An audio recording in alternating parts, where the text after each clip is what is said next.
what's going on, everyone? Welcome to the Frontrunners, and it's the Frontrunners live, I guess. This is Scary. is very terrifying because we are not very prepared people. Usually, we like the comfort of not being live, but so we just figured we'd do the Golden Globes recap live because it's pretty easy. Just going through the categories, and we wanted to take some of your live questions as well because I know this is something we've been talking about doing live. Integrating more like interaction between you guys, because you all have been incredible supporters of this show. We put up a Golden Globes prediction like 2 hours maybe before the actual award ceremony. I thought it was just going to be throwaway content. I didn't really expect you guys to tune in, and like over 2,000 of you watched that episode, and I was touched.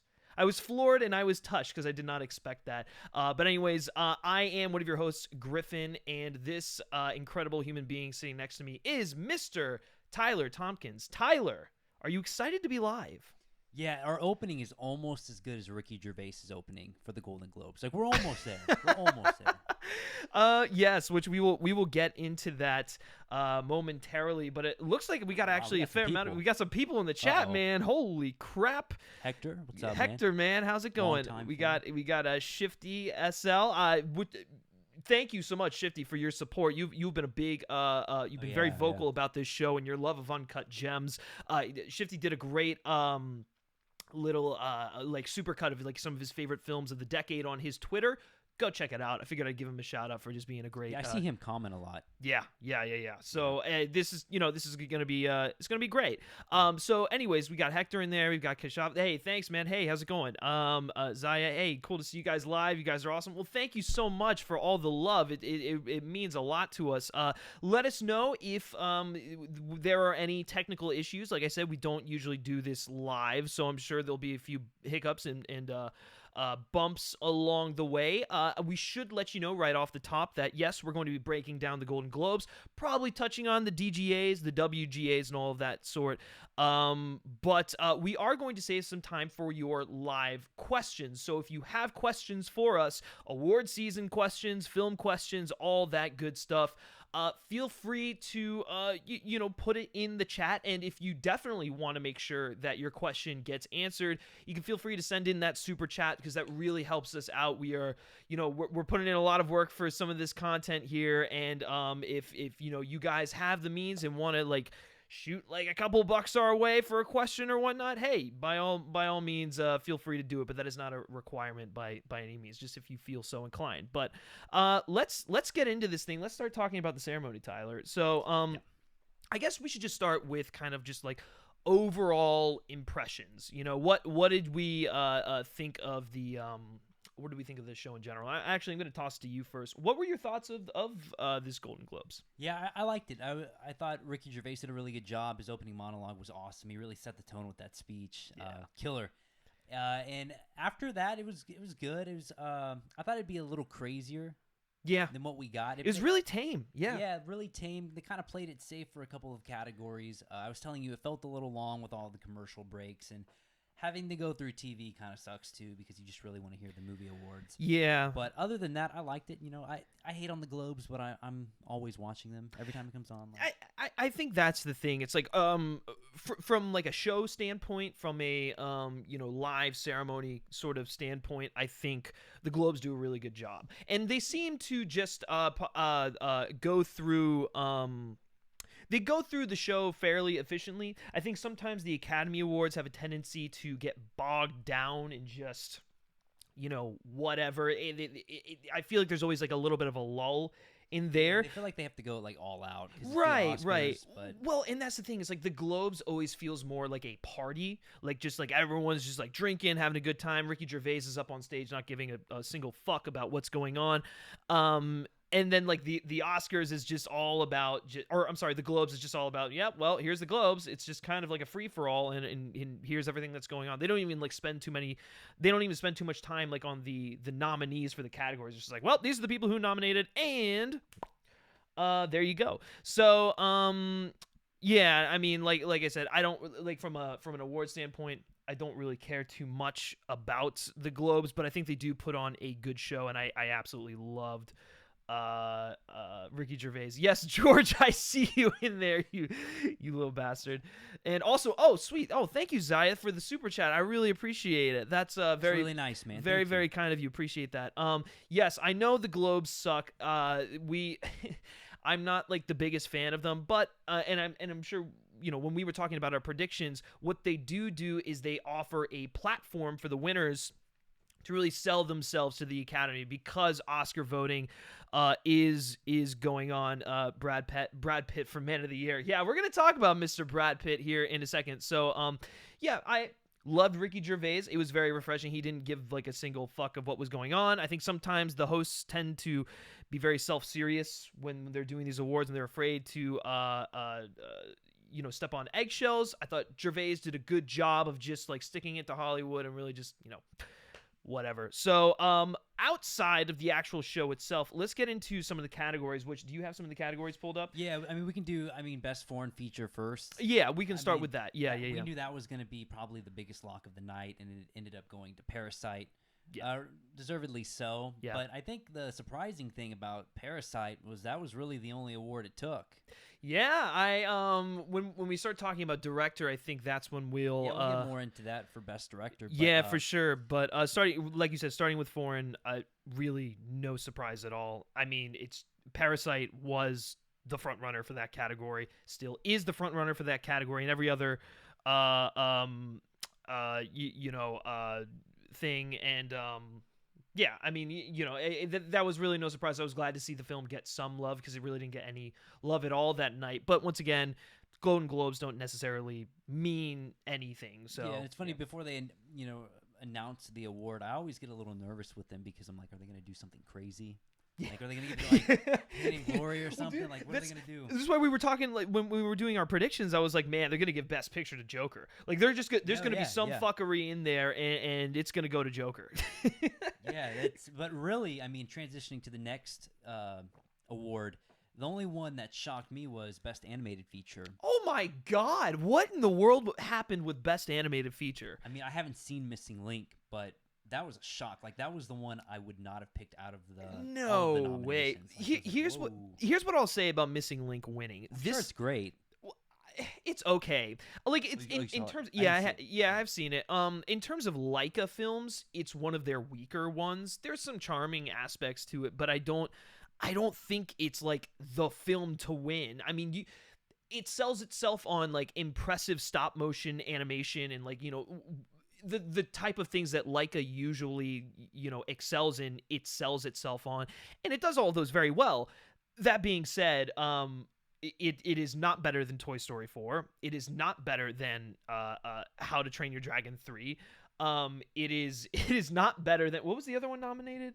Frozen 2 was on there, but okay, fine. I'll give it. It's better than Frozen 2. Yeah, I think the other one was The Lion King, which The Lion King's a big old bag of shit. At least so it wasn't that's The Lion King. That would have been really bad. Yeah, exactly. So but here's what I'll say about Missing Link winning. I think this shows that campaigning for that film has paid off in dividends, because that movie has been all over the place. The people behind the film have been going out making appearances.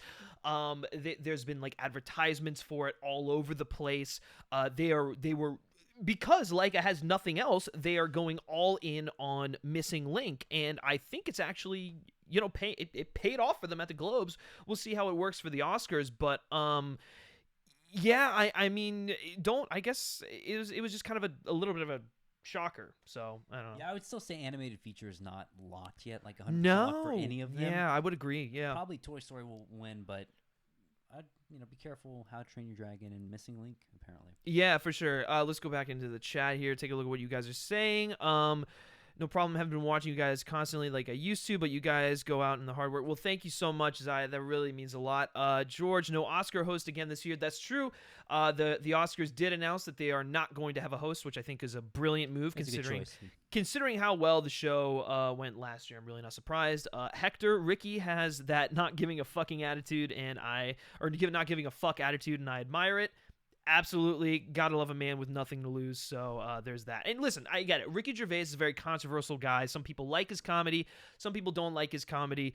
It really, for me, just kind of depends on what he's saying. But I think hosting wise, he did it was fun. It was kind of just a nice change of pace. Ryan O'Toole, hey Ryan, how's it going, man? Nice to see you in What's up, here. man? It might also win at the Oscars. I don't know which film you're talking about. Missing Link.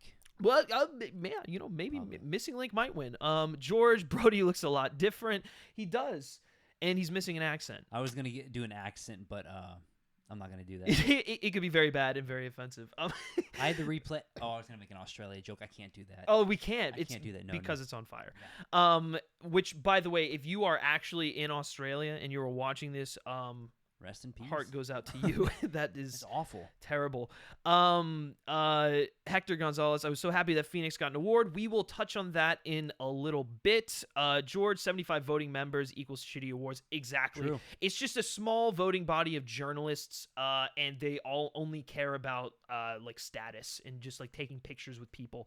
So there's that. That's kind of like how the Oscars are. Some are predictable, others are unpredictable. Yeah, I think this year it's going to be a lot of categories are going to be unpredictable. Yeah. So we'll see with that. Never cared for Frozen, to be honest. Same here. God, that remake was horrible. Yes, The Lion King sucks. Parasite is great. Zach, how's it going, Hello, buddy? Zach. Good to see you in here. Why didn't Serenity get a nomination? You take it up with the Hollywood Foreign Press because I have no idea. Very upset. I'm very upset too. Upset. Should have been nominated as Best Comedy. Truly, if you've not seen Serenity, Serenity is an accidental masterpiece. That was a January movie. It was a January movie. A year ago. One of the best. Yeah. It's unbelievable. Ryan O'Toole, 1917 tomorrow night, IMAX baby. Well, dude. I can't wait for all these people to see I am so excited for everyone to see this film. So if you are planning, first of all, this is just a big push. Go see 1917 this weekend. If you're gonna go see anything, go see 1917. Even if you've already seen 1917, go see 1917. And go see Just Mercy too. It's good. Yeah, it's really actually, good. I'm glad you plugged that because no one is talking about that film. No, and I hope people see it. Yeah, well, I actually haven't seen it. I've only heard good things, but I know that you loved it. So. Yeah, I thought it was excellent. It's a really good movie. Take the time to send people out. You got two great movies coming out this week. Go see 1917 first, but then go see Just Mercy. They're both worth seeing. Yeah, completely agree. Yeah. The Whites. I have a feeling that Thomas Newman might get snubbed again. Me too. Maybe snubbed in terms of a win, not in terms of a nomination. I think he'll be nominated. Yeah. Zach Pope, who's that guy? I don't fucking know. Who is that guy? All right, so we're caught up with the chat. Let's go back into the nominations. So what do we got next? So we tackled Best Animated. Score. Best Original Score. Yeah. Perfect, because everyone's talking about Thomas Newman, 1917. And you and I think we both predicted Thomas Newman, but we said we would not be shocked if Hildur would win for Joker. Yeah. And Hildur did win. It's a great score. Excellent score. Yeah, it's our second favorite score of the year, probably. No, I would agree. It is mine After too. Yeah. 1917 by Thomas Newman. I'm really worried about the Oscars. I do think Thomas Newman will get snubbed for a win again. I think Hildur will probably end up winning it. She definitely has the momentum. It's just a matter of because, remember that fact they threw out, she'd be the third woman ever to be nominated. Oh sure, well, and I think I think that's right. And it was something like that, and then it was also she was the first solo female composer to be nominated and win. That's pretty cool, I believe. Yeah, and she's got all that plus the momentum, so she could very well win the Oscar. Yeah, I completely agree with you. If Thomas doesn't win it for this, he's never gonna win. Dude, he'll never win. I'm convinced it would take just a year where literally every film score sucks except for Newman's for him to win, because his work in 1917 is by far his best work to date. It's absolutely spectacular. In fact, I'd say similar to Hans Zimmer's work in Dunkirk, it is a central character in the film, and it really just helps elevate an already exceptional movie. So we'll see what happens with that. Maybe with 1917 opening right now in theaters, that'll give it a boost, because yes, while preliminary voting has concluded and it's over with, done. Yeah, I have a good feeling he'll probably be nominated. For sure. But with the film out right now, that might help him get the win, because it's fresh in people's minds. So plus maybe people just want to see him win. Yeah, I do. I want to see him He's win. long overdue. He should have won like 5 or 6 different times. He should have won 100 times For over. American Beauty, at But least. that's so Like, that's so ridiculous. disgraceful that they didn't win for American Beauty. It still bugs me to this day. But going back into the chat, we have 1917 was actually tear jerking for me. Yes, 1917 has a lot of great emotional moments in it, which is one of the reasons why I love it. It's yes, it's a grand war epic, but it's also a very intimate character study. Zach Pope, Just Mercy, and 1917 are great. Just Mercy has some great performances, and 1917 is a masterpiece. I can't speak to Just Mercy, but based off of what you guys are saying, I'm inclined to agree with you. And then 1917 is absolutely a masterpiece. Can't wait for Just Mercy. George, Adam Driver losing is a travesty. You know what, George? I actually kind of agree with you. I disagree. I love Adam Driver so much for Marriage Story. It kills me.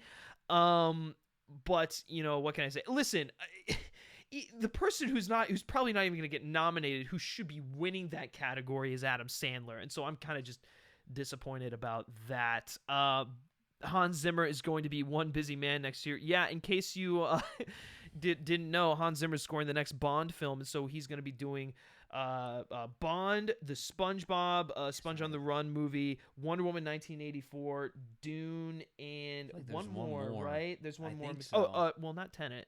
What is it?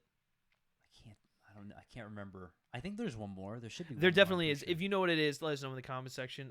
He should have won for Skyfall. Yeah, probably. American Beauty is awful. Okay, George, this is where we stop our friendship.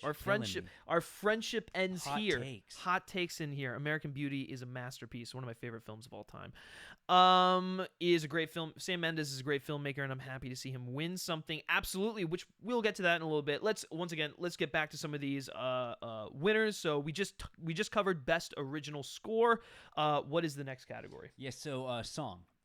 Best original song, I'm Gonna Love Me Again, Elton John. Yeah, I have to say, you know, when we did our predictions, we said that Into the Unknown from Frozen 2 was going to win. And we felt pretty confident in that, I think, right? Yeah, and then we texted each other during the show. Yeah. There was this, like, extreme love for Elton John, and you and I immediately were like, whoa. We were like, Rocket Man's about to, like, take over. I know. We were way off. But to be fair, we did say if anything was going to beat Top Gun. Thank you. Yes, Zimmer's doing Top Gun. Yeah. That's right. Wow, Yeah. I can't wait for that. If anything is going to beat Into the Unknown, it was going to be Elton John and Bernie Taupin for I'm Gonna Love Me Again. Just given how well Rocket Man played into the crowd for the Hollywood Foreign Press. Also, they have been campaigning the shit out of that movie. I mean, like Taron's been all over the place. Elton John's been all over the place.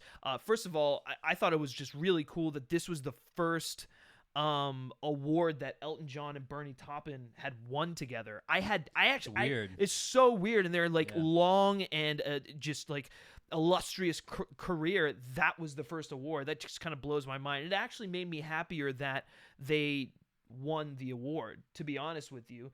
Love Elton John. Because I mean, I didn't really have too many favorite songs. My favorite song wasn't even nominated. It was one from Motherless Brooklyn.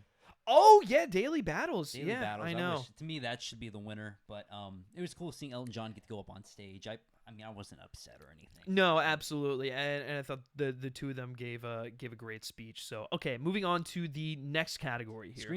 Screenplay. This is a good one. We both predicted we Quentin did. Tarantino. Yep. Once Upon a Time in Hollywood. Yeah, Tarantino got up and did his typical Tarantino thing. He was very arrogant and just like, Yeah, it's funny. People were like, I thought this speech was going to go off the rails at first, but then he ended it like super good. Oh yeah, it's Listen, here's the thing about Tarantino. The guy's like just very eccentric, very he's not very humble, but then again, he doesn't really have to be humble because he's Quentin Tarantino. And so yeah, he got up there, he gave his speech. I think when we talk about Once Upon a Time in Hollywood winning for best musical or comedy, I think it was smart that David Heyman gave the second speech as opposed to Tarantino speaking again, because I think that would have only hurt him. Yeah, and I don't even think Tarantino wanted to speak again whenever they went up there. Yeah, Heyman was like, well, right before we came up here, Quentin told me I was going to talk. I love it. Tarantino was just in the back, like laughing. Yeah, hanging out with yeah. Margot. Oh, was really Margot happy. was so. She's so happy. Yeah, I think she's really absolutely. proud of this movie. She definitely is, and I mean, good for her. I thought Sharon Tate was the heart of that movie. Yeah, I'm glad she's being so positive about this entire thing, because on film Twitter, people are kind of pissed off about. Oh, dumb, you get on film Twitter, and people are pissed off about everything left and right. Yeah. I mean, first of all, Once Upon a Time in Hollywood, it's Tarantino in the pocket, so I don't know what you Yeah. expect from him. He's not doing anything that's like overly offensive or what. It's Tarantino. Yeah. And then you got the people who are pissed about Joker, which fine, wherever you fall on that film is whatever. But yeah, there's just some of these award contenders. There's a lot of controversy, but yeah, no. Yeah, Tarantino wins for best screenplay. Who else was nominated for that again? Because So he beat Noah for Marriage Story. I'll say this about Tarantino winning. I don't think he had the best script out of the bunch, and I don't think he should have won. I'm happy he won. He's a great writer. I mean, he probably would have been Tarantino. Probably would have been my choice, just because I do like that. Over Baumbach.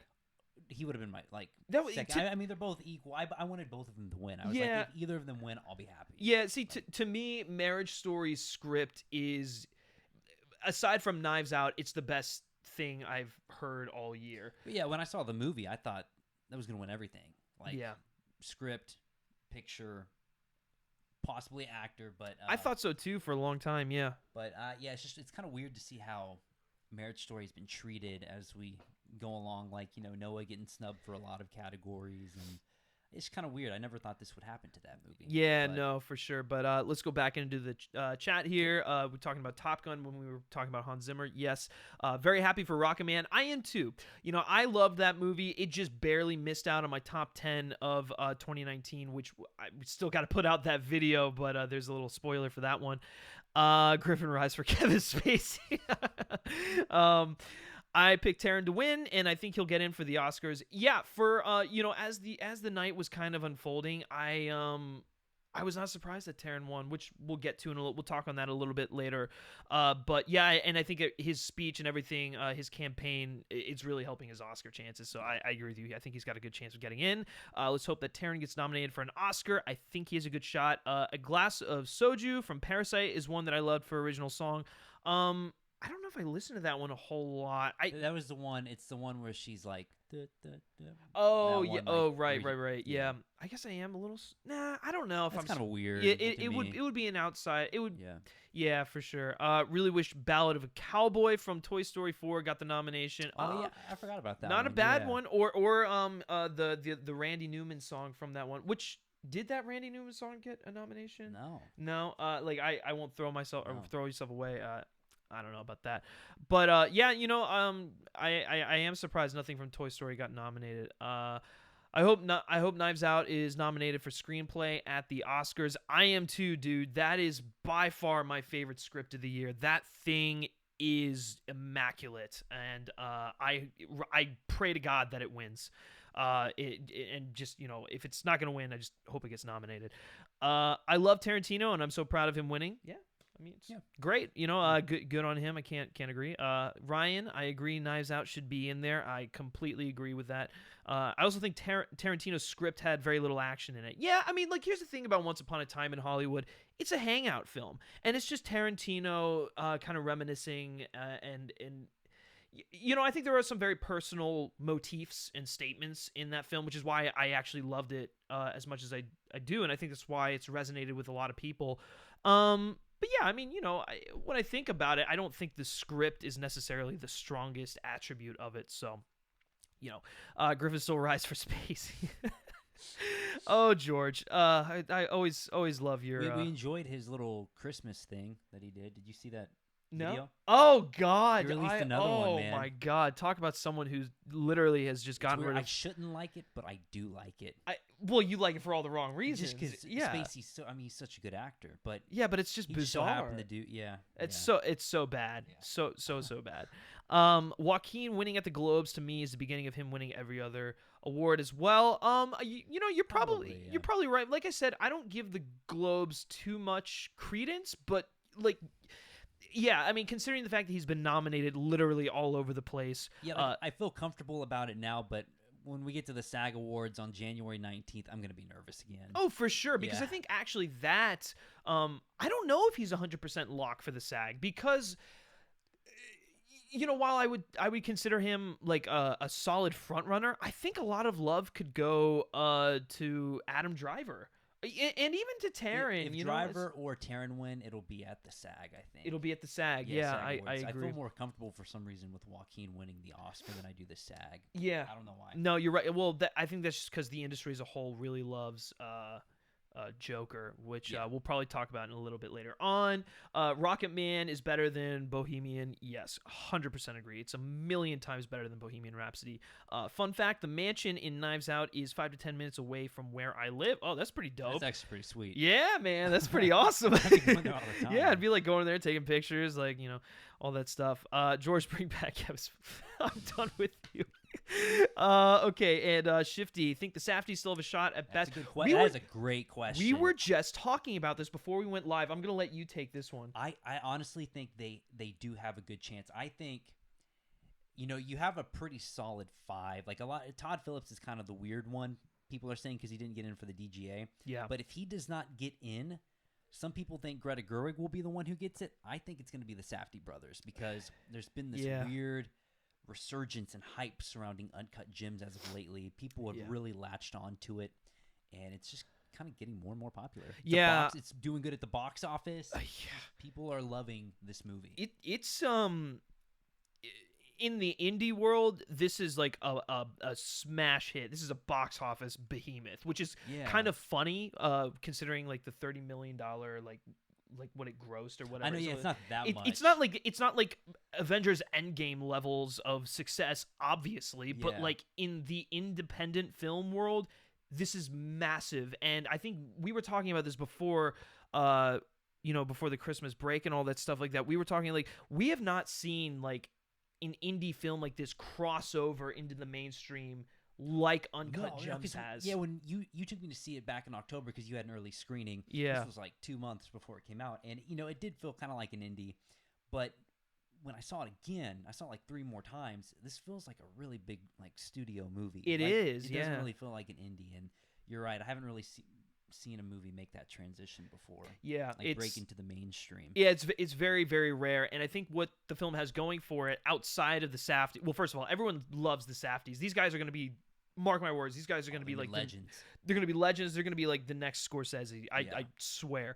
A lot of people, I think, especially in the New York film scene, are really championing. They won Sandler. Best Director. Well, Safdies did. Yeah, I mean, because this film is so it's so authentically New York, and then on top of that, they are really going for Sandler. So I think Sandler and the Safdies do have a good shot. Maybe even, and I think Best Picture too, possibly. Possibly. If they go for 10 films, it might get that 10th slot. I think Sandler's like the safest. Like if it's gonna get anything, it'll probably be Sandler. Yeah. But I think those 3. It's very possible. Right, for sure. All right, let's get back to the rest of the Golden Globe recap. So the next one, Best Director. Best Director, yes. This is a very interesting one. Yeah, so it ended up going to Sam Mendes, and I didn't expect that. My boy. I'm really happy. My boy. When we saw 1917, I thought to myself, oh, Mendes has this on lock. But then there really wasn't a lot of hype surrounding 1917. People were like, oh, it's Marty versus Tarantino. And then people were like, oh, the Bong Hive, Bong Joon-ho could win it. But no, Mendes won, and he should have won. I mean, he deserved it out of everyone. I think out of everyone, it's a director's movie. It is a director's movie. Yeah. It's just cool, man. It's cool seeing him go up there, 20 years later after. I love the that. American Beauty I Awards love thing. that. It's just, like, yes, so awesome, absolutely. man. I can't think of another. Like, okay, yes. The Irishman is a very personal film for Scorsese. Once Upon a Time in Hollywood, very personal film for Tarantino. Bong Joon-ho, everyone loves this man to pieces, and that's why we picked him to win. That's why I picked him to win. I still think he has a very strong shot at winning the Oscar, but my God, if anyone deserves this this award, it is Sam Mendes. I just, the film. I think I tweeted this out when he won. The film does not work without him at the helm. Like it is all Mendes. I mean, it's Mendes, Deakins, and Newman, but like without the steady hand of Mendes, without the vision, without the personal story that he wanted to tell here. I mean, that film is, to me, that's just it's such a cinematic achievement, and it's showing a director who is in complete control of their craft and operating on an entirely different level. So I was surprised but thrilled that Mendes walked away with the Golden Globe. Whether or not he'll win the Oscar, I think remains to be seen. So yeah, I enjoyed his speech too for his win and the other win. Like, he was just so happy because he knew this was a boost for his movie at the box office. Yeah. That's I mean, great. it's heavy. That's why I'm happy it won, really. Yeah, for sure. I mean, I think it winning the 2 awards that it did really I think people are going to take notice and they're going to go check the film out. On top, if they weren't already planning on checking it out. Let's go back to the chat. Do you think Aladdin still has a good chance of getting nominated for any Oscars?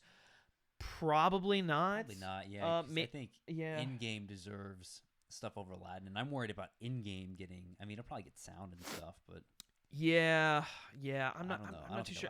Maybe, which I think Ryan's response here is pretty apt. Maybe Naomi Scott's song "Speechless," which I am surprised it's not getting more original song love than it is. I thought it was an excellent song. George, has Sam Mendes ever directed a good non-IP movie? Yes, you psycho. Just a few. Just a few. Whatever. Are you talking about Indie World or? That's funny. It's a little. That's funny. It's a nice inside joke pertaining to my dog. So, 1917 also deserves Best Picture. I completely agree with that, and we will talk about that a little bit later on. Do you think the BAFTA director nomination for Todd Phillips has increased his chances of getting nominated for an Oscar as well as him for adapted screenplay? I don't think adapted screenplay, but I do think for Best Director. I think his screenplay, that nomination's a lock. Like for adapted. Oh yeah. No way, dude. I think he has a better shot at getting nominated for screenplay than he does director at the Oscars. Oh, I couldn't agree more. I think just because the screenplay is the weakest part of Joker, dude. I know, but that's the one that did get the BAFTA and it did get the WGA. Yeah, I'm kind of shocked. I know, WGA. And he didn't get the DGA, which Bradley Cooper didn't get a DGA nomination for directing A Star Is Born, but he was nominated for an Oscar. So that doesn't really mean anything. The directors it's hard for a director to get everything, but he'll probably get nominated for both. Yeah, probably. I don't. Well, I guess trust Tyler maybe more than me. I don't know though. I don't know. I could be. I hope it's the Safdies. I hope it's the Safdies or Greta Gerwig, because both of those to me. Listen, and I like Joker quite a bit, and you love Joker. Yeah. To me, the Safdies and Greta Gerwig are what they do in their films is far superior to what Todd Phillips does in Joker. That's just that's the way it is. Yeah. In my humble opinion, I don't know if you agree, but no, I mean I'd prefer Phillips over Gerwig just because. It's just a different movie, and it would just cause a lot of problems. I like you like to be the rabble rouser. Yeah, no, for sure. Okay, we got one more. I know I'm biased, but Benny Safdie and Ronald Braunstein genuinely deserve a best.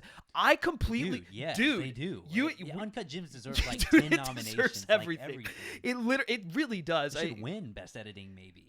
Yeah, I mean the only reason I still give the edge to The Irishman is because for a 3.5 hour long movie, the thing flies by. But that's fair. Take that out of the question. Oh my God, Uncut Gems is just a marvel of a technical achievement. I'm gonna do it anyway. If we're talking what it deserves for Oscar nominations, genuinely deserves picture, director, actor, supporting actor, editing, cinematography, sound mixing, sound editing. Yeah. All that. Oh yeah, I completely agree. And you brought or you didn't bring it up, but you saw something on Twitter. It was if Julia Fox's character had been played by Natalie Portman or Jennifer Lawrence. Yeah, I saw that too. Yeah, then they'd be getting nominated. They'd be getting nominated all over the place. Julia Fox is excellent in that movie. I think she should be getting it.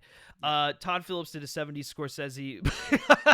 Joaquin, I agree. I actually agree with that. I think that what Phillips does in Joker is not that impressive. I mean, this is my biggest issue with Joker. It wears its influences unabashedly on its sleeve. It is literally King of Comedy meets Taxi Driver. Now, yes, it has an incredible performance that elevates the hell out of that movie with great cinematography and a great score, but it is, yeah, I agree with you. It is indebted to those films a little too much, which is why I don't think Phillips truthfully deserves like a nomination for his directorial efforts. That movie falls on the shoulders of Joaquin Phoenix. I have, don't doubt that. So okay, let's move on to the next category. So we're gonna do a supporting actor and supporting actress. Yeah. We'll start with actress. Yeah. Laura Dern.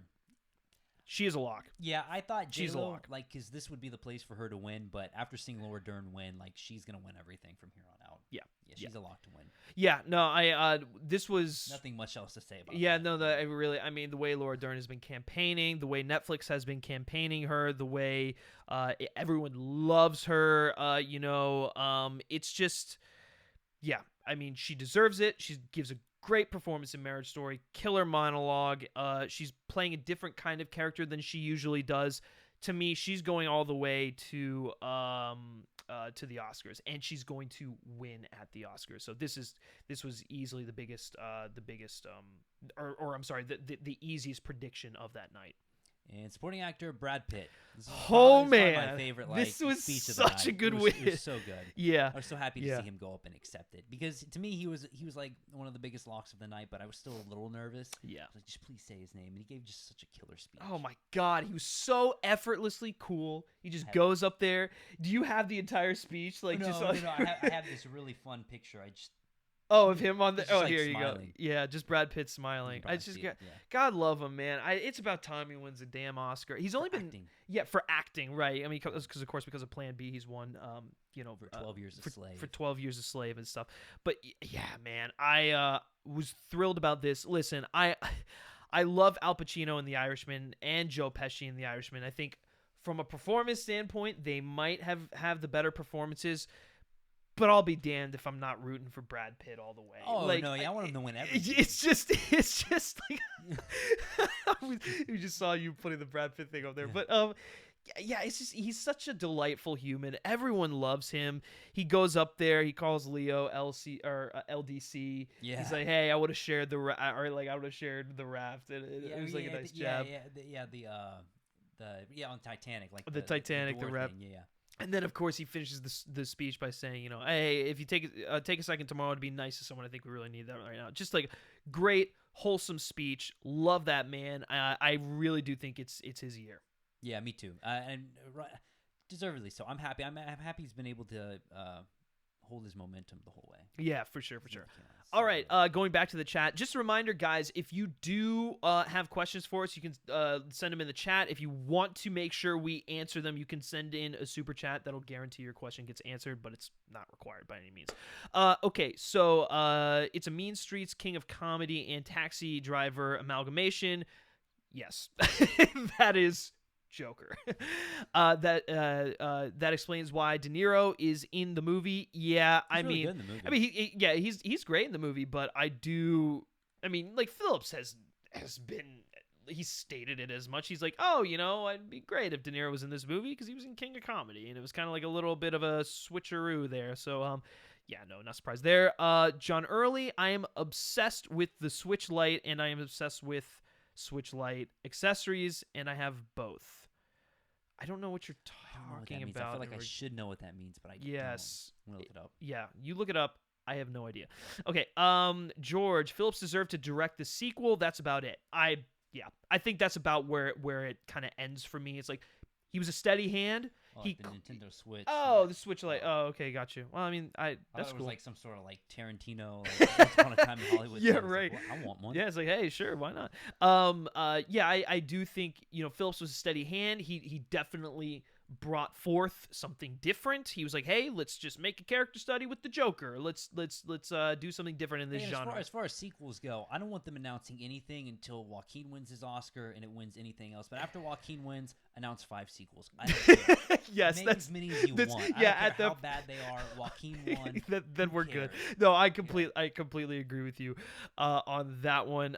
Brad Pitt, yeah, absolutely, gotta love Pitt. I'm really feeling like it's his year. Yeah. Laura is flexing in Marriage Story. Yeah. Yeah, she makes it look so effortless. It is honestly She's impressive. pretty attractive too, like in the movie. Like there's She's something great. about her. Oh She's so yeah, confident, dude. yeah. There's like I think, but that's what I love about her performance is it's so like you want to like her, but she's like kind of fake. I know, She's the divorce lawyer, and so yeah, no, it's yeah, it's great. Where do you think The Irishman, or where do you rank The Irishman in your Oscar predictions now after the Globes?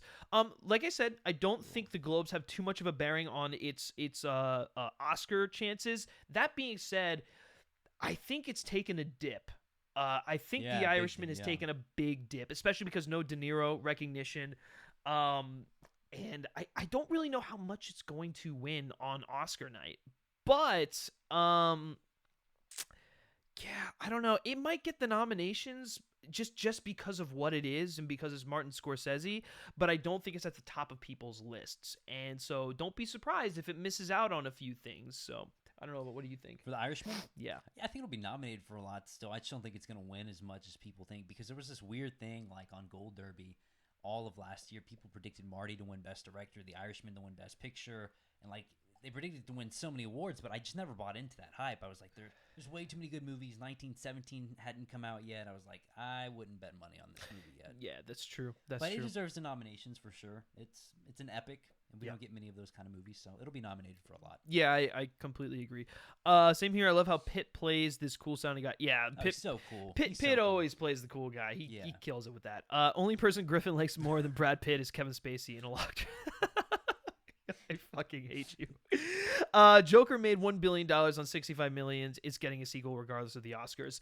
Yes, but they're not announcing it until after the Yeah, Oscars, because which if is they, smart. If they announce it before, Joaquin probably won't win. They'll be like, okay, do it again. Yeah, You yeah, don't yeah. want to announce that before. Yeah, for sure. And one more question before we go back to the Globes. What do you think The Irishman will? What do you think The Irishman will win? I think editing.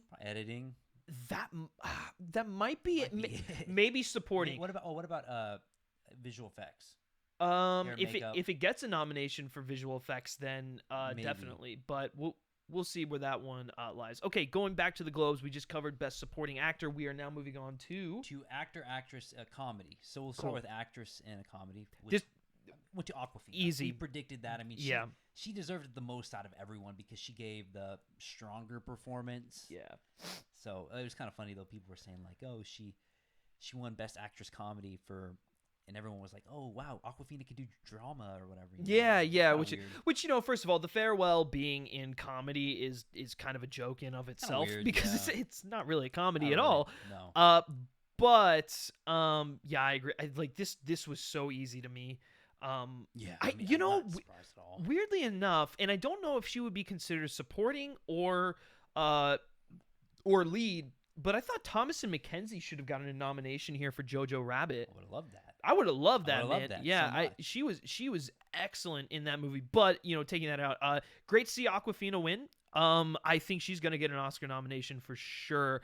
Whether or not she wins remains to be seen. I do think the Best Actress race for the Oscars is still wide open. Very interesting. Yeah. Very, very interesting. Yeah, I agree. But Best Actor, comedy musical, you predicted Taron, right? Or Eddie. I predicted Eddie. I predicted Leo. Yeah. I was like, Leo's for sure gonna get this, but then we quickly changed that. It was like literally once Rocket Yeah. Man started getting everything thrown at it, I was like, shit, we messed up. Yeah, we were like, Taron is totally getting this award. Yeah, I think it's interesting because you predicted Leo, I Yeah. predicted Eddie, but we both said it'll probably be I know, we Taron. should've picked Like, Taron. we Like, should we have should've gone picked- with It Taron. was funny though. We saw a reporter on Twitter tweet about. I think it was maybe Jeff Snyder. I can't remember, but he said he had a little picture. And Taron, like, he campaigned super hard, but apparently he invited all of the Hollywood foreign Yeah, press man. to Elton John's birthday party. Yeah. Or was it his birthday Or party? I think it was his birthday and Elton John was there. Listen, Yeah, I was like, wow, he's like, he's going all. Listen, he's taken no this one's opportunity. working as hard as him. No one is working as No. hard as Taron, which is why I actually think that Adam Driver is going to fall in the in the Oscar race, and Taron's He's going to probably go number up there. 2. I would put Yeah. Taron as number 2. I'd say it's Joaquin versus Taron for Best Actor all the way to the Oscars from now on. Probably so. Because Taron also has a SAG nomination. Yeah. And he got a yeah. BAFTA, I'm pretty sure. Yeah, he did. Oh, yeah, for So sure. there you go. I was disappointed to see Eddie lose. I really thought he had a chance there, and I would have loved to have seen an Eddie Murphy acceptance speech, and just to see that guy get a win. Because I don't know if he's going to get an Oscar nomination anymore. He's definitely not going to win, and I would have just liked to have seen Dolomite in general get recognition because I love that movie. It is so funny, and it's Eddie Murphy's best performance probably ever. So. Yeah, and I would have liked Leo to win, but I mean, I'm not sad. He already won he's won before, so I'm okay. Yeah, listen, like this is one of those years where I actually wouldn't even be surprised if DiCaprio got left out of the best actor nominations come Oscar nominations day. I don't feel momentum for him as much as I feel the momentum for everything else in Once Upon a Time in Hollywood, but there's that. All right, before we move on to the drama categories, let's take a look at the chat here.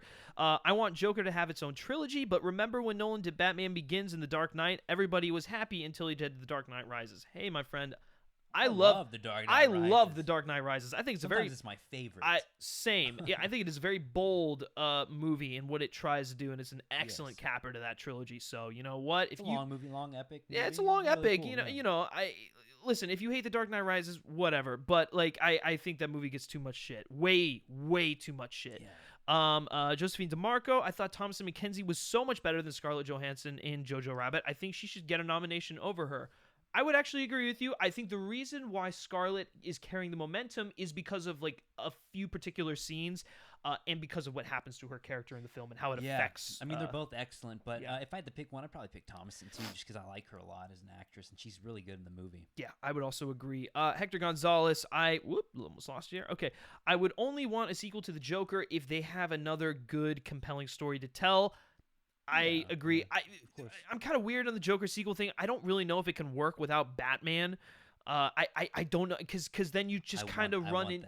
I want that, but like then you just kind of run into the same thing where you're just doing the same, like, oh, he's a damaged individual. Look what society did to him. Like, what obstacles is he going to overcome moving forward? He's become the Joker. We understand why he's the Joker. Is it just going to be him raining chaos on Gotham? That doesn't really sound interesting. We need Batman in there because he's he's the yin to Batman's yang. I've seen some cool ideas, like what if he goes to Arkham Asylum? It's like an escape movie.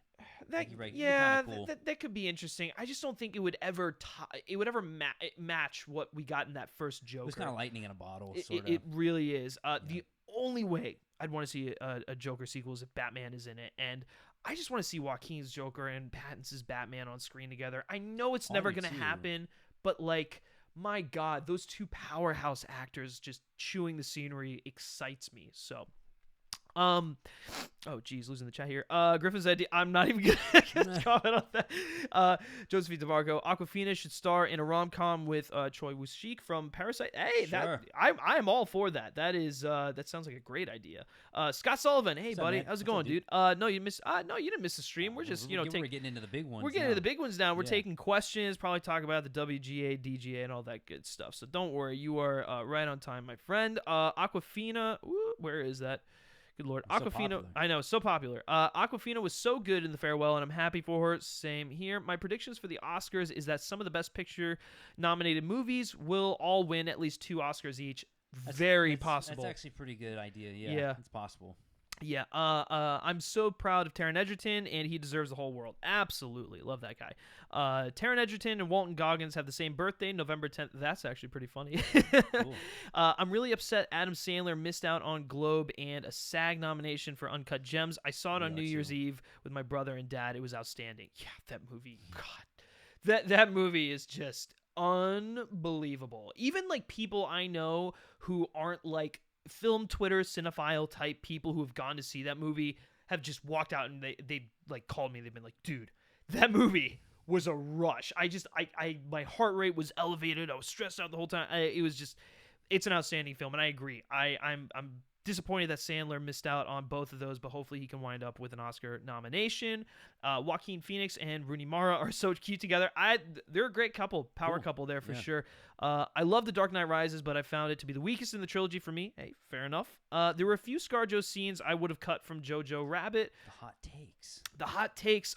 I've only watched Jojo Rabbit once, so I can't really I haven't really. For me, she wasn't in it enough.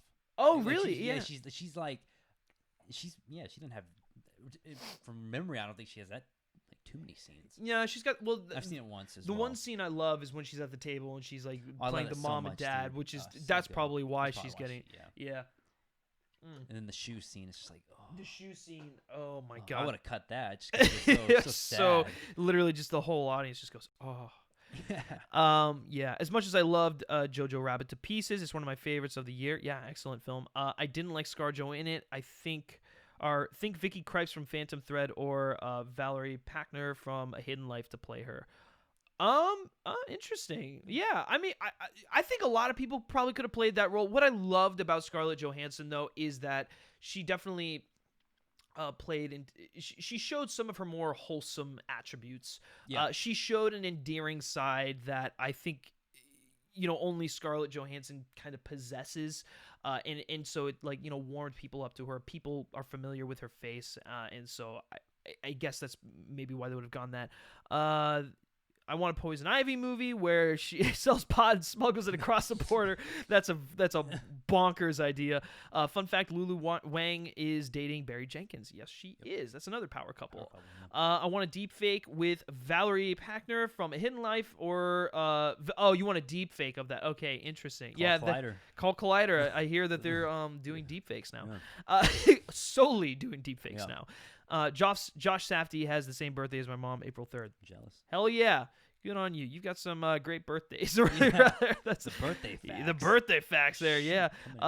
John Early, I like Captain America Civil War as a trilogy capper, but it was overshadowed by Avengers Endgame. You kind of need the Avengers films with Cap and Iron Man. They're not self-contained that much. I'll agree with that.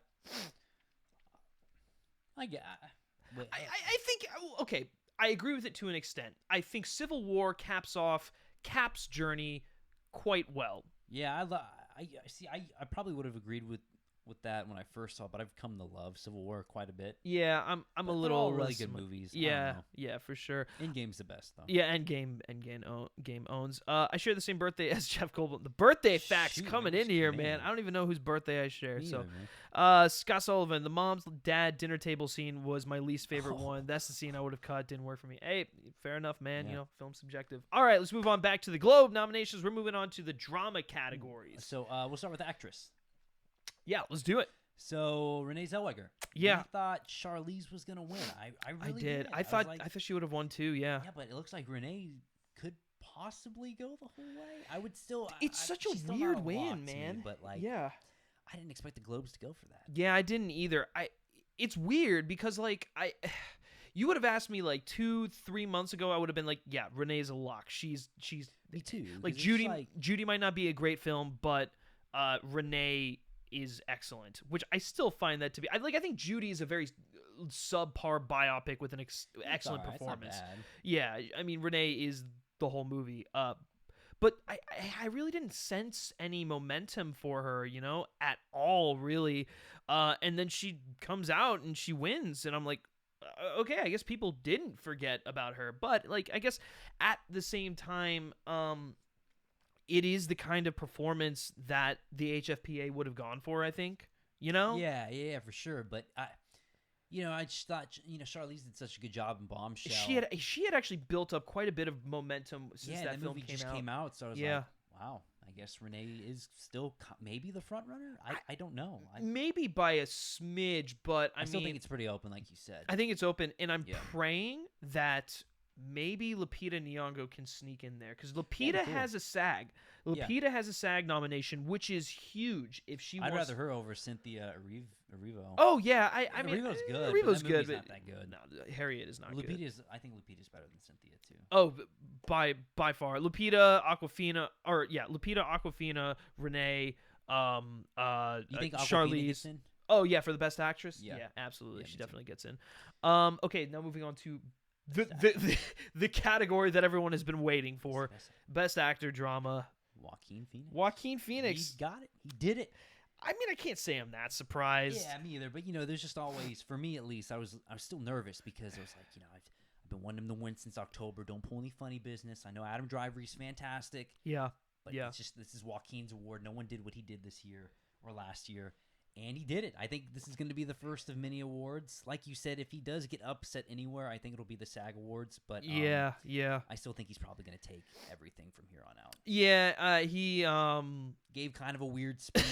It was good, but it was very weird, and I think it was people very just on wanna see brand that. for him. And Joker has such a strong following online that like. Oh yeah, well, in It's like one of the most viewed videos from the ceremony that night is acceptance speech. well, yeah, I mean that's the other thing is the industry loves this movie. So Exactly, like yeah. that's maybe why not the critics, but maybe not the critics, the industry, they're in love with it. yeah, Like Jessica Chastain was like, Joaquin's performance is like the best performance I've ever seen. And listen, wherever you fall on the Joker debate, there's no denying Joaquin Phoenix gives a performance for the ages as Joker, and it's a performance that should be honored at the Academy Awards, whether it be in a nomination or otherwise. But like, yeah, no, like to me, I think what this did was it kind of just showed me, all right, it's Joaquin's award to lose. So. Yeah, and even with the weird speeches and stuff, it wasn't even weird. It was just really like it's him. It's him. He has a fear of public speaking. He has a lot of anxiety. He's talked about it before. So like that speech, while like very uncomfortable for a lot of people, was so on brand. And I loved how he took jabs at people in the room, similar to Ricky Gervais He really talking doesn't about the care. No, he doesn't. No. And it's funny because I think he is literally the only person who could just not care at all and not play the game and still walk away with the award. Actually, the only other person who could do that is Joe Pesci. Because Joe Pesci is like the same way. Joe Pesci wasn't even there. Go to the show, he doesn't care, It's so man. funny, It's so funny. And I read too a cool thing about Joaquin, the suit he's wearing, because he likes the environment and everything, and he's a strong advocate for that. Yeah. And he's going to wear the same suit for every awards show he goes to. Kind of cool. Hey, it's on brand for him. Very on brand. Yeah. I think my favorite thing was I don't remember if he was sitting next to him, but seeing Jason Momoa, in a tank. Bro.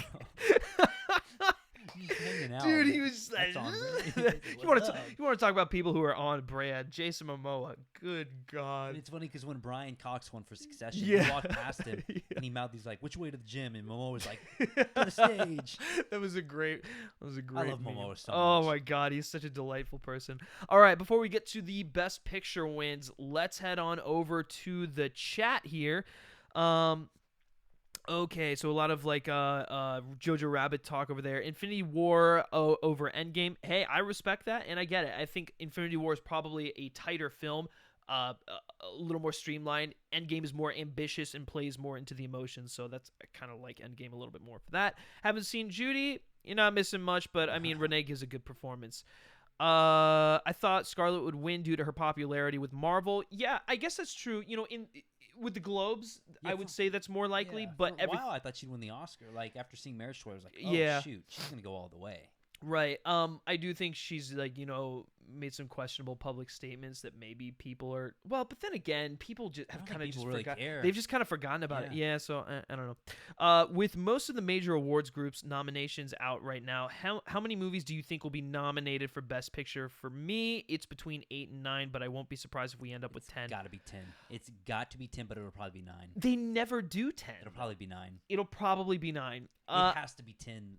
It has to be 10. It should be 10. Yeah. But it'll probably be 9. This has been a spectacular year for film, so I'm really it'll definitely be up there. If the Critics' Choice Awards had a category for Best Love Story, the nominees would be Atlantic's Brittany Runs a Marathon, A Hidden Life, Jojo Rabbit, Marriage Story, Portrait of a Lady on Fire. I probably agree with that. Maybe even Midsommar. Let's throw that in there. That's a tragic love story. Waves. Yeah, Waves is good in there too. All right, maybe we got some stuff we got to take out there. Yeah. But Lupita Nyong'o deserves a nod 100%. This is a very weak year for Best Actress. I would agree. Yeah. Do you think Joaquin's irreverent speech will hurt his chances at the Oscars? Not at all. No, not at all. Going back there. Did Phoenix do a line of coke before stepping on stage? No. I don't think a lot of people know this. He's sober. Yeah, He's no, he is. Yeah, I knew because that. Yeah. because of what. So some of you might not know this, but his brother is River Phoenix, who died tragically because of substance abuse. Yeah. And that had a profound effect on Joaquin and his life and everything. So he's 100% clean. He is not. He does not drink. He does not do drugs. Social anxiety, He just has a lot of built up social anxiety, which I don't think a lot of people know. So Joaquin deserves this win, and Joaquin deserves his win, and he has such a vulnerable side, which I admire absolutely, and that's part of the reason why for some of Joker you can kind of empathize with him. Mm-hmm. So yeah, Joe Pesci, Tom Hiddleston, Michael B. Jordan, and Rose Leslie have the same birthday. God, you guys with the birthday facts here, you're killing me. Go ahead. Okay, tell them your birthday. No, I don't want them to know my birthday. This is Mine's November 25th. There you go. Who shares a birthday with me? There you go. Okay. John Early, you go back and watch the Incredible Hulk film from 2008, and it's hard to imagine Mark Ruffalo doing what Edward Norton does in that film, but I'm glad Norton didn't stick around because of Ragnarok. Norton would have been a weird fit, in this version of the MCU, I think. But I agree because I much prefer Norton's portrayal, and actually, I do too. And actually, seeing where he kind of wanted to take the character of Hulk in like a trilogy of films, that was great. Super exciting. Yeah. Would have loved to have seen that. Unfortunately, we're at where we're at. Am I the only one who hated Marriage Story? Yes. I am not a fan of Noah Baumbach or Gret. Oh my God, some fighting words over there. This live stream is over. Listen, I have met some people who don't like Marriage Story, so it is what it is. But you are a rare breed, you Marriage Story haters. Ben Cortez, thoughts on Ford v Ferrari getting a Best Picture nomination? That one is really tough. I don't know. Probably. I don't know. I have to really I have to look at the breakdown. If it's 10 slots, maybe. Yeah. Just because it's one of those films that big studio release crossed over into the mainstream, but also was critics loved it. It's one of those rare, just universally loved film going experience. Listen, we weren't too hot on that film. I found it to be actually rather overrated. But read the next comment, man. Yeah, what the next comment? I want Florence Pugh and Post Malone to date. They're couple. Pugh Malone. Sounds like a jerk. Oh my God. Yeah, Pugh Malone. I would not wish that on her. But anyways, did not know that. Did Griffin do a line of coke before the live stream? Possibly. So, anyways, if Pesci won the Oscar, he would win on his birthday, February 9th. Hey, there you go. Griffin's birthday is July 11th. You guys can take that as you will. I will not confirm or deny whether or not that is my birthday. Marriage Story has some powerhouse acting, and I love it for that. It's also got a hell of a script and very nuanced directing. I don't think Baumbach gets the credit he deserves for his direction in that film. No, yeah. Yes. Okay. So Tyler, you have the same birthday as Christina Applegate, Joel Kinnaman, Billy Burke, and Gaspard. That sucks. That's awful. That's a terrible. Terrible. I mean, listen, I like Christina Applegate, but what has she done recently? That's what I'm trying to think. I don't know. She's done Joel nothing. Really. Come on. Joel Kinnaman, come on, dude. Yeah, that what sucks. a terrible birthday. And the last question before we go back to the main categories, John Early, do you like Danny DeVito as the Penguin in Batman Returns? Yes and no. I go back and forth. I know you love it, John. but... Batman Returns is the best Batman movie ever made. Oh God. Yes, I love Danny DeVito's Penguin. Yes. What a great question. Thank you. Thank you. It's fine. I think that movie is just bizarre, man. Oh, it's weird. It's a Christmas movie. No, it's not. Yes, it is. No, it's not. I refuse. It's just it's so far up Tim Burton's ass. I don't even consider it a Batman movie. You think Batman '89 is a Tim Burton film? Oh my God! Is like Return Tim Burton on steroids. I don't even know what he's doing in that. Anyways, okay, going back to the main category. So let's start with Best Picture, musical or comedy. Yeah, so we kind of touched on it earlier, but it was Once Upon a Time in Hollywood. Which I think the way the ceremony was going, I actually was kind of was thinking Rocket Man might pull this one out. Just because of the love it had been getting, because of how it had played, because of how much they've been campaigning and all that stuff. I thought, I was convinced, man. Yeah, I was too. I was like, maybe. I thought if Once Upon a Time didn't win, then it was definitely going to Rocket Man. But I still had hope just because That's the bigger award movie. You know what I mean? It feels more like an awards movie than Rocket Man to me, at least. Yeah, for sure. But at the same time, because even though I felt like the Rocket Man had the momentum during the show, I was not surprised with the Once Upon a Time in Hollywood win. No, I think we both predicted that. We did. They love Tarantino. This film plays well to an audience, and yeah, I mean, not really much else to say. I do think this film has a real shot at Best Picture. I'd say it's probably the front runner, if you can even declare a front runner at this point. Yeah, I would say it's this versus the other film that won for Best Picture drama, which is 1970. Which is 1970. Listen. We're both very happy. I was so happy because shocked. we did not predict this. Oh, we went for the fuckery choice, and we were like, it's gonna be Joker. Yeah, I mean that made sense. Given the HFPA. Just because the HFPA, they're crazy, but they're insane, man. No, dude, I'm happy this one because, like I said, when you and I saw it, I was like, this could win Best Picture at the Oscars. But then the hype, it was like, where's it at? But now it's back in the race, man. Oh, it's back in the race. It's 1917 versus Once Upon a Time in Hollywood, I think, for Best Picture at the Oscars. And I think I don't know how it's gonna go down, but I'm praying 1917 pulls out the win. I want Mendes to have like the 20-year Well, no, see, that would be cool. But then I told you too, or we both kind of agreed. We love both movies. Oh yeah, well, there's not a bad movie really in the running to win. And yes, we were talking about that earlier. It should be noted that Parasite was not eligible to be nominated for Best Picture drama because it's a foreign film, and the HFPA has some weird rule that says, oh, if you're a foreign film, you can't compete in the Best Picture drama or Best Picture musical or comedy categories, which is just stupid. So if Parasite had been eligible, this could have shaken out a little bit differently. So I still think it is a 3-horse race between Once Upon a Time in Hollywood, Parasite, and now 1917. I think what this did kind of confirm is that The Irishman does not have nearly as much momentum as we thought it was going to have. And I think that, it's going to be those three for the long haul. But I will say, even if it's not one of those three, if it's any of the other films in consideration for Best Picture, I would not be upset. Like, there's not, and like you mentioned, we were talking about this before we started recording.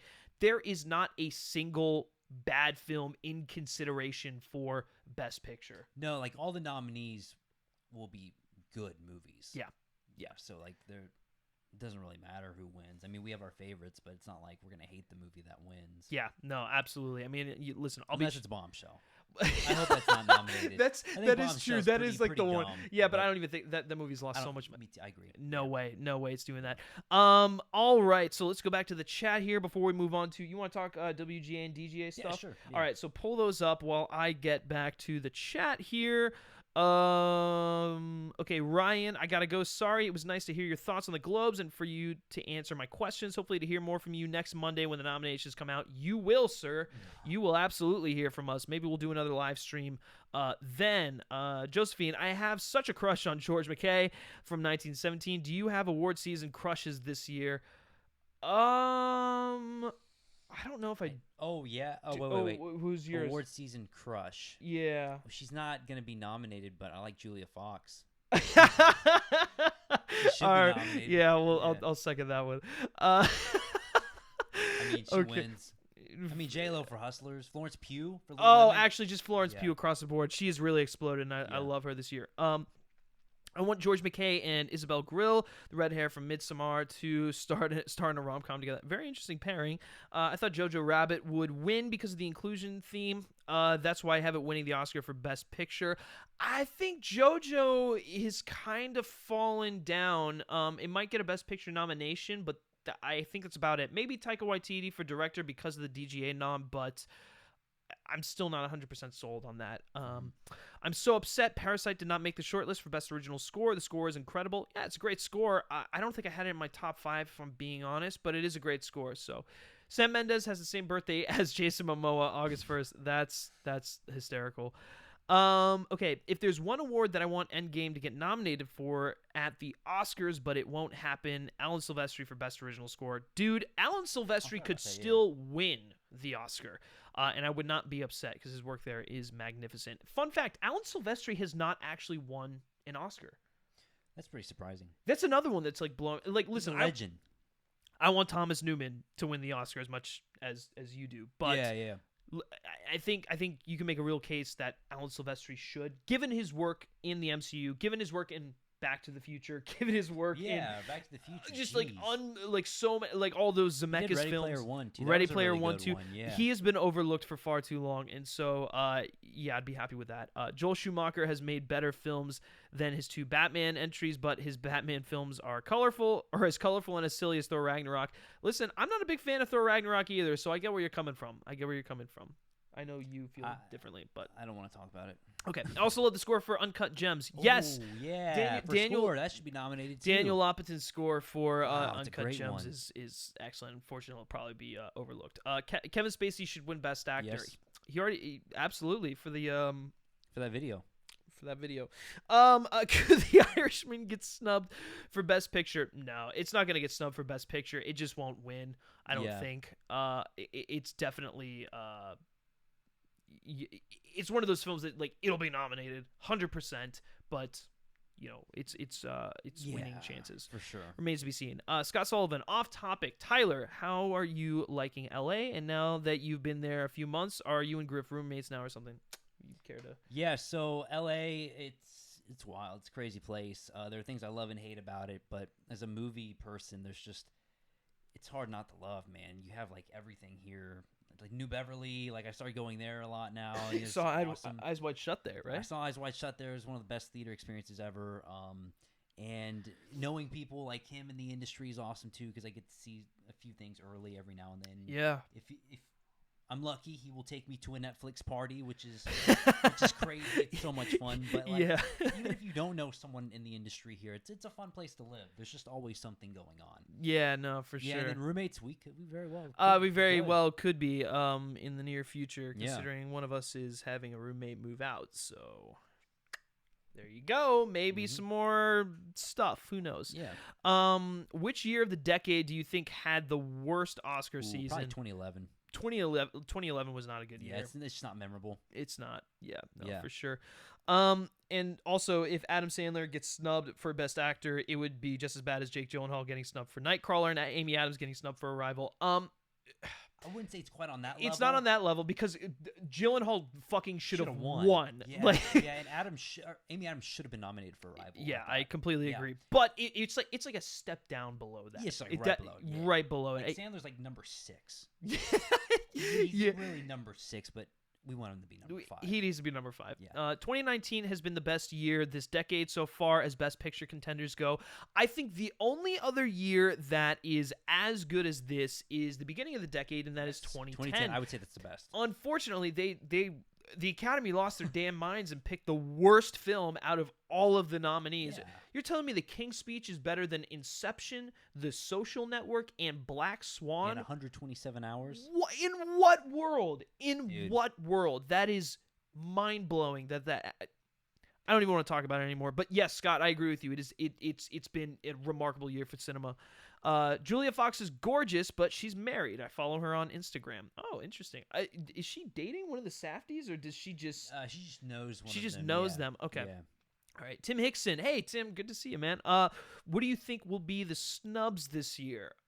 That's really hard to predict because there are so many. There's gonna be a lot of snubs. There's so many pieces on the board in play here, and like because of how stacked the field is this year, there's going to be a lot of snubs, just regardless. But I do think I sadly think that Sandler's going to be the big snub this year. Me too. Sandler's and Uncut Gems, Uncut Gems is snub. Yeah, Uncut Gems is going to be the. I'm going to be mad if like Bombshell gets in over Uncut Gems. Oh, like, dude, it's yeah, so it's gonna be a nightmare. But Scott Mantz also has Alan Silvestri winning for Best Original Score. Yeah, I think that like I said, Silvestri's Oscar is long overdue, and I definitely think his work in Endgame is by far some of the best work he's ever done, if not his best. So if he wins, it's more than deserved.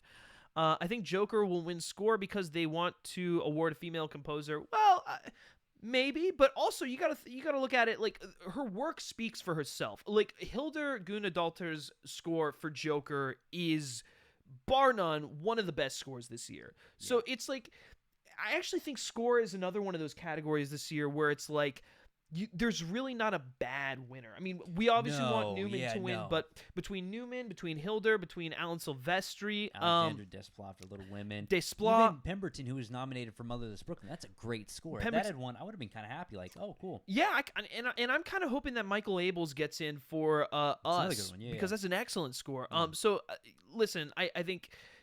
It's another just stacked category this year, so I wouldn't be too mad. And I think it'd be great if Hildur won, given how young she is, how she's really broken into the industry this year between Chernobyl and Joker. She's the one I can't wait to see what she does next. Same. I can't wait, man. She has such a remarkable sound, and I believe she was a student of Johan Johansson. The late Johan Johansson. The late great Johan Johansson. She worked on a couple of things with him on I can't remember which movies, but And she definitely carries over that sound. But she's made it her own. So I'm totally on board with her winning.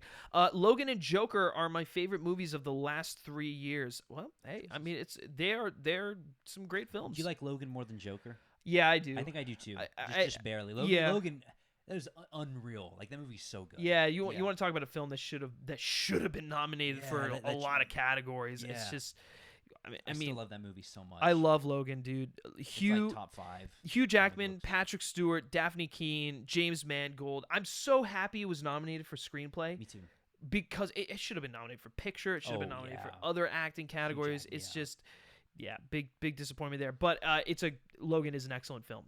Some of my favorite movies of the decade in no order are Carol, Moonlight, Shape of Water, Phantom Thread, Tree of Life, Melancholia, Hereditary, The Favorite, The Lobster, Parasite, and Jojo Rabbit. Oh. Where's La La Land? Yeah, what the hell? What's going on there? No, I'm just kidding. Those are great movies. Yeah. Tree of Life, I've never been crazy about. I'm not the biggest Malick fan, but I get the appeal of that movie. Yeah. So, who had the best 2019 for movies, Scarlett Johansson or Florence Pugh? That's a great question. I think Florence Pugh. Florence Pugh showed range, man. Scarlett Johansson showed range, but Pugh's an easier answer because she was in 3 movies. Scarlett was in 3 as well. Yeah, Endgame, Marriage Story, and Jojo Rabbit. Man. Oh man, I'd probably go with Pugh too, just barely. Yeah, I feel like Pugh is. Because Midsommar was like, dude, she like those screams. Oh my God, Midsommar! She should be nominated for Midsommar. Yeah, and then Little Women, she's the best. She's the best. Character. She gives the best performance in Little Women. Yeah.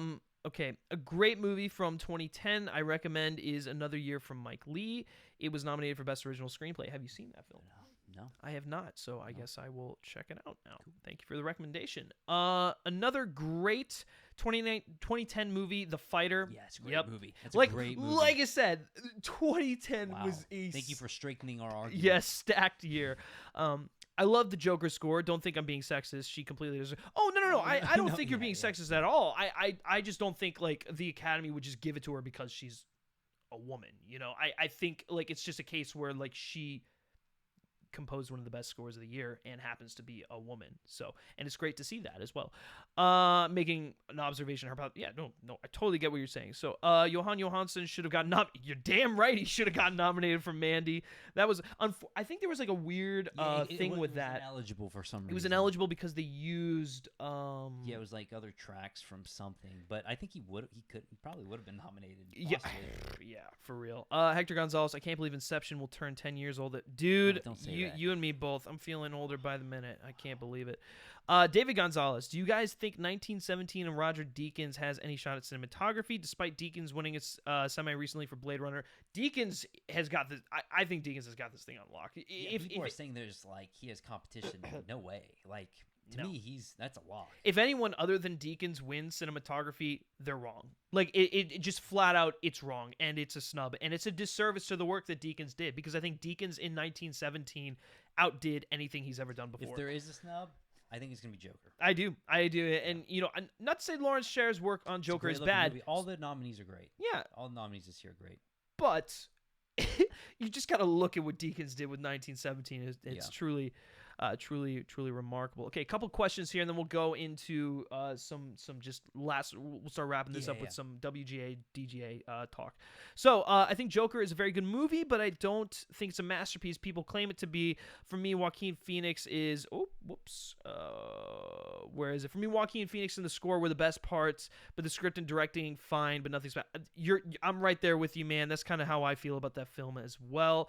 John Early, Infinity War was great, but it was so frustrating watching the heroes make the wrong choices. Yep, and that's part of what it's part of what makes Endgame, even better, because they have to grapple with those choices, That's part of why I love the beginning of Endgame so much. These are the people left over because they failed, and they have to live with that guilt and move on from it. I think it's an excellent story point. Josephine, cuter couple, Noah Baumbach and Greta Gerwig, or Barry Jenkins and Lulu Wang. Yes, they're both cute. So we'll go with both of them. I can't pick. I can't pick. Hell, even films that weren't nominated for Best Picture that year, like Scott Pilgrim, The Town, Kick-Ass, How to Train Your Dragon, were way better. Completely agree, dude. I don't know what they were thinking with How to the Train Your King's Speech. Dragon? How to Train Your Dragon came out in 2010. Mind-blowing. Blade Runner 2049 is one of my favorites of the decade. The score in that movie was really good. Really good. Hans Zimmer, Benjamin Wallfisch work really well together. Yeah, they're excellent. Benjamin Wallfisch has been working on Zimmer films for a long time. Dunkirk, they did that one Yeah, song together. they worked together on that. So did Lauren Balfe is another one who's been working with Zimmer. Better and better, man. Yeah, and this is interesting because Zimmer's tackling No Time to Die. Because of the crunch timeline, because he doesn't have a whole lot of time left to compose that score, I think Zimmer's going to do a lot of the main thematic work, but then he's going to delegate to Benjamin Wallfisch, to Lauren Balfe, which is great because they're excellent composers in their own right. And so we'll get a nice flavor of everything in there, and it'll just be cool for me to see Lauren having worked on both Mission Impossible. I know, and Bond. Fallout. That's my favorite Mission Impossible score. Yeah, it is too. So I really cannot wait for that one. Okay, last one here. Although your guys, what are your favorite love movies of the decade? La La Land, Crazy Stupid Love, Blue Valentine's really Blue good. Valentine. God, About Time is really good. About Time is great. Excellent.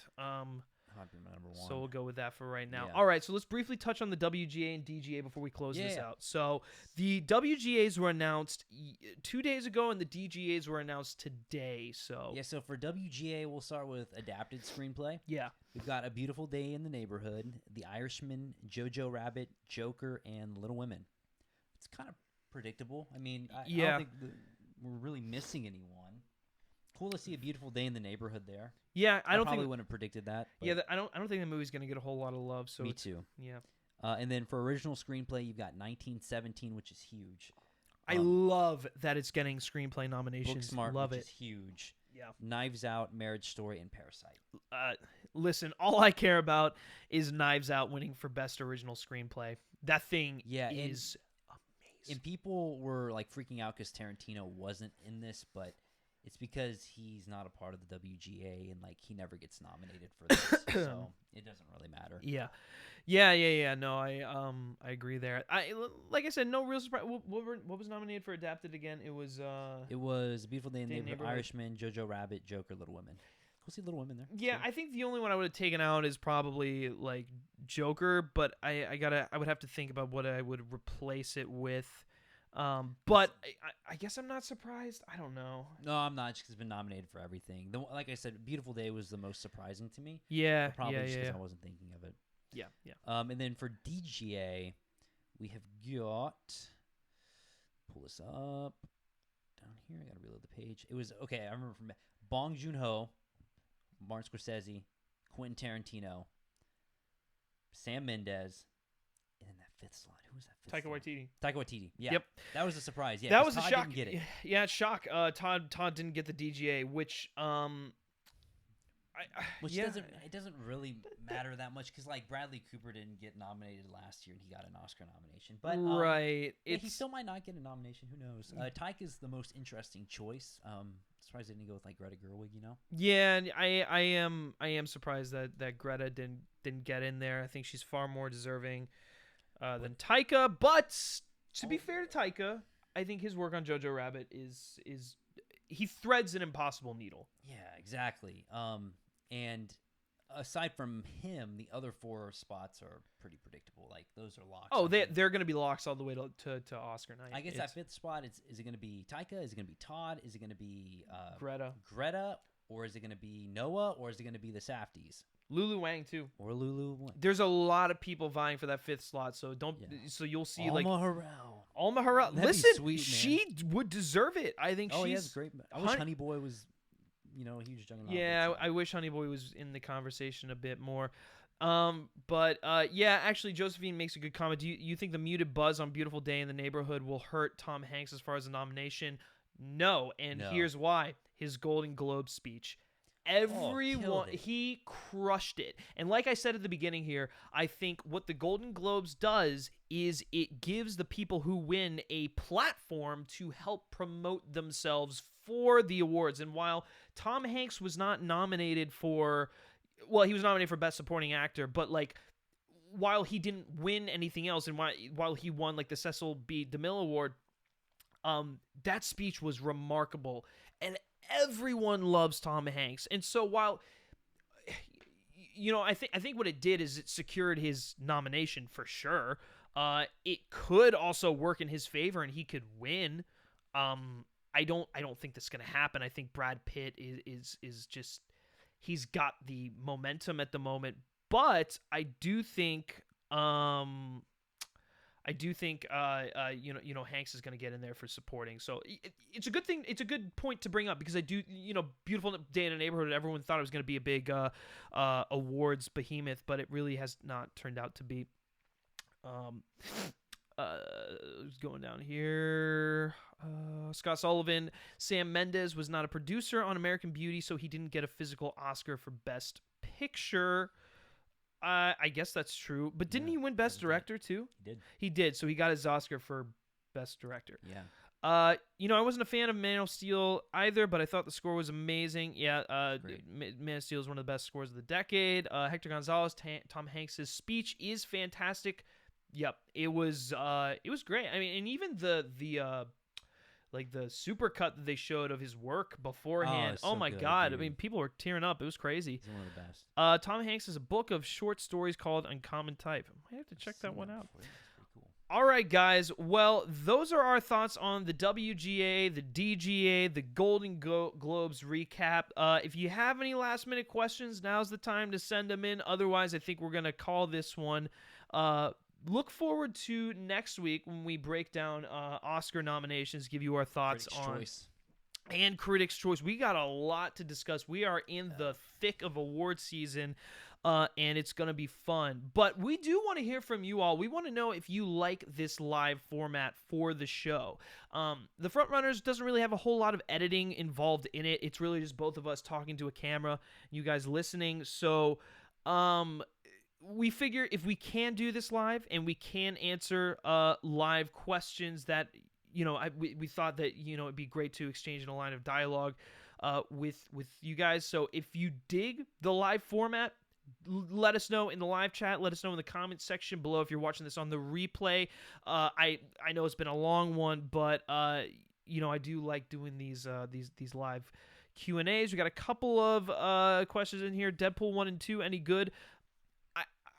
Deadpool 1 is better, but like I like both movies, but I never want to rewatch them. I'm kind of over them. Yeah, they like the magic of those films is kind of worn off on me. Yeah. Last question: where do you two see yourselves in 10 years? I'm hoping to be making a living off of entertainment journalism. So me producing movies, just production company. In 10 years. Holy shit, we shall see. A lofty goal. It was great seeing you guys together. Thank you, Hector. Really appreciate it. Did you see Portrait of a Lady on Fire? Have not yet. Disappointing I missed that. I did. It was good. Yeah. Does Dafoe have any shot at Best Actor? His performance in the light. Listen, he's gonna be a snub. He's unfortunately I don't think he's gonna make it in. Yeah, it's crazy because he gives arguably one of his best performances. I love the live format. Excellent. Are you guys doing a Critics' Choice Awards prediction video? Probably not prediction, but we'll definitely do a recap of the Critics' Choice. Crazy. Yeah, it's for sure. I dig the live format. Good. Okay, live format is great. Will you do a live reaction to the announcement of the Oscars nominations? The video will be live, but it will not be a live reaction as the nominations are being announced. We'll just do it probably later in the day and have that up. Well, actually, and if we're doing it live, then we'll just have it up that way. The Last Jedi, better than Rise of Skywalker, just barely edges it out for me. Unfortunately, Really? I think the Rise of Skywalker is trash. Oh. Terrible movie. I'm actually about to go see The Rise of Skywalker. Yeah, but you're seeing it for the Tenet prologue, so I can't fault you True. too much. But all right, guys, I love Deadpool. Yeah, well, clearly by your avatar, I get it, and that's an excellent note to end on. Thank you so much, Tyler, as always, for joining me. Where can everyone find you? Yeah, you can find me on Twitter and on Letterboxd. Searching my name. Letterboxd is huge, guys. Be sure to follow him over there and follow me. should, Yeah, man. here we go. We're promoting Letterboxd. That's how you know I haven't changed my shirt all day because I wore this in my underwater review. But but yes, guys, be sure to follow him on Letterboxd. You can follow me on Letterboxd. Like I log all the films I watched throughout the year in there. But thank you all for tuning into this live episode of the Frontrunners, our Golden Globes predictions.